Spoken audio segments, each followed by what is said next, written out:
ఇక డీటెయిల్స్ చూస్తే సార్వత్రిక సమయంలో భాగంగా 7వ దశ ఎన్నికలు కొనసాగుతున్నాయి. 8 రాష్ట్రాలు ఒక యూటీలోని 57 స్థానాలకు పోలింగ్ కొనసాగుతుంది.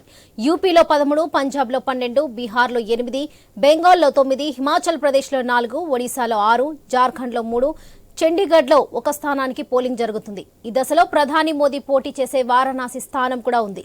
ఉదయం 7 గంటలకే మొదలైన పోలింగ్ సాయంత్రం 6 గంటల వరకు కొనసాగనుంది. ఇప్పటిదాకా 6 దశలో 486 సీట్లు పోలింగ్ పూర్తయింది. జూన్ 4న ఓట్ల లెక్కింపు, అదే రోజు ఫలితాల వెల్లడి ఉంటుంది.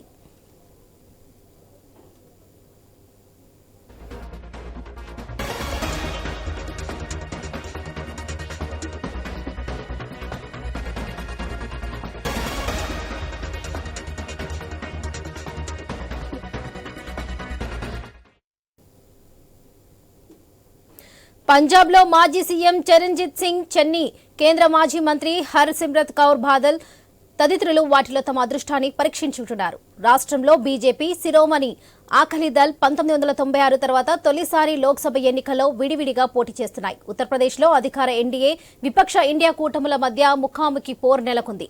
ఇక్కడి వారణాసి నియోజకవర్గంలో హ్యాట్రిక్ గెలుపుపై గురిపెట్టిన మోదీపై కాంగ్రెస్ నుంచి అజయ్ రాయ్, బీఎస్పీ తరఫున అతహర్ జమాల్ లారీ పోటీ చేస్తున్నారు.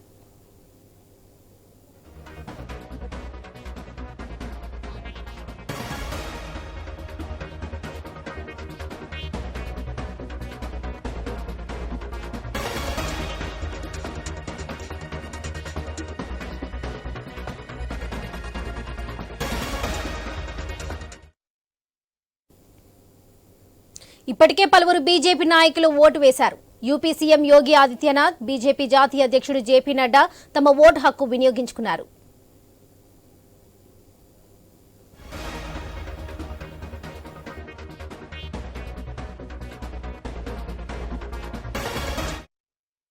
पैतृक गांव विजयपुर में अपने बूथ पर आकर वोट देने का सौभाग्य प्राप्त हुआ और अपने बूथ पर सबसे पहला वोट मुझे देने का सौभाग्य प्राप्त हुआ।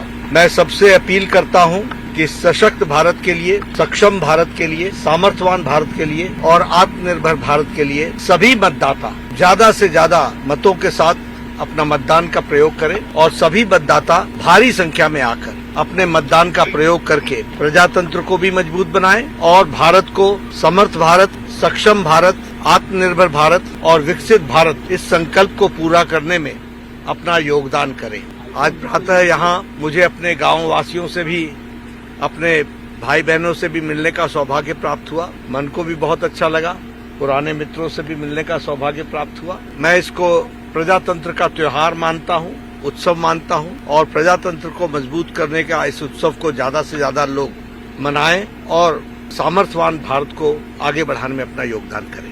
लोकतंत्र का महापर्व लोकसभा चुनाव 2024 अंतिम चरण का चुनाव आज देश के 8 राज्यों के 57 सीटों पर हो रहा है, जिसमें उत्तर प्रदेश की 13 सीटों पर भी आज पूर्वी उत्तर प्रदेश में मतदान हो रहा है। पिछले 2.5 महीने से अधिक समय से जो देश के अंदर आम जन की आकांक्षाओं को पूरा करने के लिए जनता जनार्दन की जो अपेक्षा थी, उसके अनुरूप विभिन्न राजनीतिक दलों ने जनता जनार्दन के सामने अपने अपने मुद्दे रखे, अपनी सरकारों के समय के कार्य और कारनामों को रखे।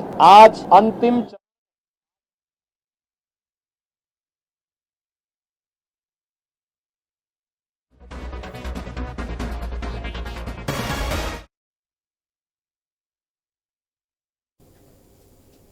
సార్వత్రిక సమయంలో భాగంగా 7వ దశ ఎన్నికలు కొనసాగుతున్నాయి. 8 రాష్ట్రాలు ఒక యూటీలోని 57 స్థానాలకు పోలింగ్ కొనసాగుతుంది. ఇదే చివరి దశ పోలింగ్ ఎన్నికలు కొనసాగనున్నాయి. ఇక దీనికి సంబంధించి మరిన్ని డీటెయిల్స్ మా ప్రతినిధి రామకృష్ణ అందిస్తారు. రామకృష్ణ చెప్పండి. ఇక 7వ విడత ఎన్నికల పోలింగ్ ప్రారంభమైంది. దాదాపుగా 57 స్థానాలకు పోలింగ్ జరుగుతుంది. దాదాపుగా ఈ ప్రాంతాలన్నింటిలో కూడా కేంద్ర ఎన్నికల సంఘం భారీ భద్రతా ఏర్పాట్లు చేసి మొత్తం 904 మంది అభ్యర్థులు పోటీలో ఉన్నారు. 10.06 కోట్ల మంది ఓటర్ల కోసం ఇంటి 1.09 లక్షల పోలింగ్ స్టేషన్ ఏర్పాటు చేసింది. ఈ విడతలో పలువురు కేంద్ర మంత్రులు, ప్రతిపక్ష పార్టీలకు చెందిన ప్రముఖ నేతలు బరిలో ఉన్నారు. లోక్సభ ఎన్నికల తుది సమరాన్ని సక్సెస్ఫుల్ గా అలాగే జీరో వైలెన్స్ తో నిర్వహించాలని కేంద్ర ఎన్నికల సంఘం భావిస్తుంది. మరి ప్రధానమంత్రి నరేంద్ర మోడీ, కేంద్ర మంత్రి అనురాగ్ సింగ్, ఠాకూర్, ఆర్కే సింగ్, మహేంద్రనాథ్ పాండే, పంకజ్ చౌదరి, అనుప్రియ పటేల్ సహా పలువురు ప్రముఖులు బరిలో ఉన్నారు. ఇక 18వ లోక్సభను కొలువు తీర్చేందుకు జరుగుతున్న ఈ సార్వత్రిక ఎన్నికలను 7 విడతల్లో నిర్వహించారు. ఈ నెల 4న ఓట్ల లెక్కింపు చేపడుతున్నారు. దేశవ్యాప్తంగా 543 పార్లమెంటరీ నియోజకవర్గాలు ఉండగా ఇప్పటికీ 6 దశల్లో 486 పోలింగ్ పూర్తయింది. మరోవైపు ప్రస్తుత ఎన్నికలకు సంబంధించి ఎగ్జిట్ పోల్ ఫలితాలు కూడా 6:30 గంటలకు రాబోతున్నాయి. మరి హ్యాట్రిక్ పై గురి మోడీ ఎంత హ్యాట్రిక్ మెజార్టీ సాధిస్తారనేది ఇక్కడ ప్రధానంగా చర్చ జరుగుతుంది. ఇక మోడీపై అజయ్ రాయ్ కాంగ్రెస్ పార్టీ నుంచి, బీఎస్పీ నుంచి అతహర్ జమాల్ గారి పోటీ చేస్తున్నారు. ఇక బెంగాల్లో తృణమూలకు గట్టి పట్టున్న దక్షిణ ప్రాంతంలో 9 స్థానాలు కూడా ఈ విడతలోనే పోలింగ్ జరుగుతుంది. ఇక బీజేపీ బెంగాల్లో కూడా ఎక్కువ స్థానాలు సాధించాలని ఆశ పెట్టుకుంది. మరి టోటల్ గా 400 స్థానాలు టార్గెట్ ఇచ్చిన బీజేపీ ఎన్ని స్థానాలు వస్తాయని సాయంత్రం ఎగ్జిట్ పోల్స్ చెప్పబోతున్నాయి. Right Ramakrishna, thank you.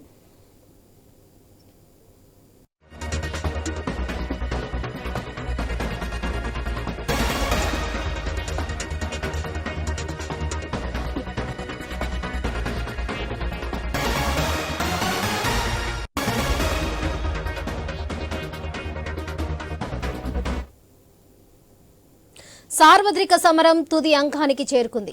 7వ విడత పోలింగ్ తో ఓటింగ్ ప్రక్రియ ముగియనుంది. 8 రాష్ట్రాల పరిధిలోని 57 నియోజకవర్గాలకు పోలింగ్ జరుగుతుంది. గతంలో సాధించిన 303 స్థానాల రికార్డును బ్రేక్ చేయాలని బీజేపీ ఈసారి తీవ్ర ప్రయత్నించింది.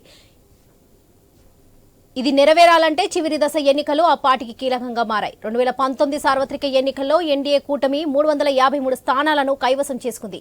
ఇందులో బీజేపీ గెలుపొందిన స్థానాలు 303. బీజేపీ లక్ష్యం నెరవేరాలంటే ఇంతకంటే ఎక్కువ సీట్లు సాధించాల్సి ఉంటుంది.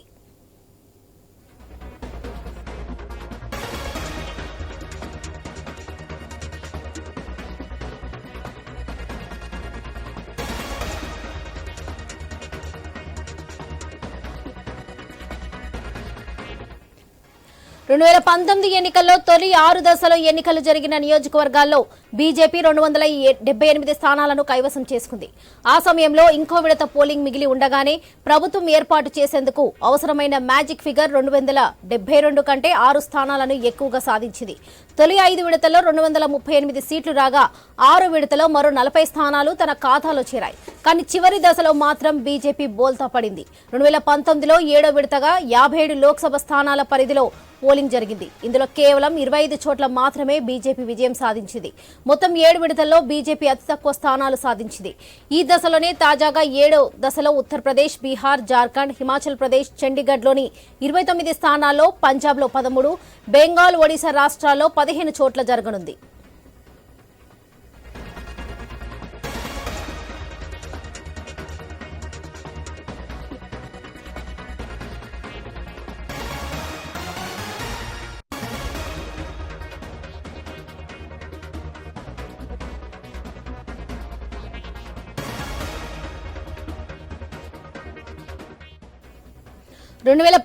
సార్వత్రిక ఎన్నికల్లో 282 నియోజకవర్గాల్లో బీజేపీ విజయం సాధించగా 2019లో వాటిలోని 26 స్థానాల్లో పరాజయం పాలైంది.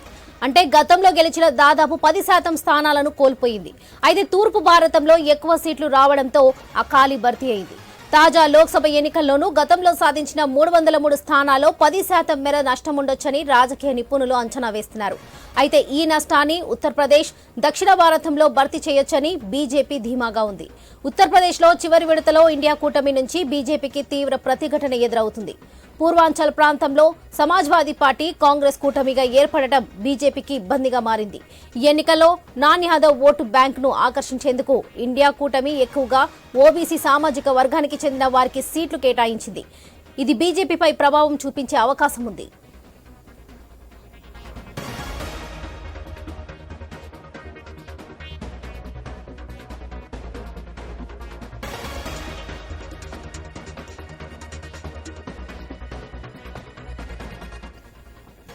గతంలో బీహార్లో 7వ విడతగా 8 స్థానాలకు జరిగిన ఎన్నికల్లో అన్ని స్థానాలను ఎన్డీఏ కూటమి కైవసం చేసుకుంది.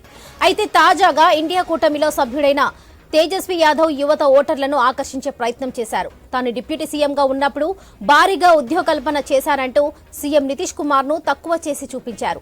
ఇటీవల బీహార్లో చోటు చేసుకున్న రాజకీయ పరిణామాలు కూడా ఎన్డీఏ కూటమికి ప్రతిబంధకంగా మారే అవకాశం ఉంది. బీజేపీ మాత్రం మోదీ చరిష్మాయ విజయం సాధించి పెడుతుందని బలంగా విశ్వసిస్తుంది.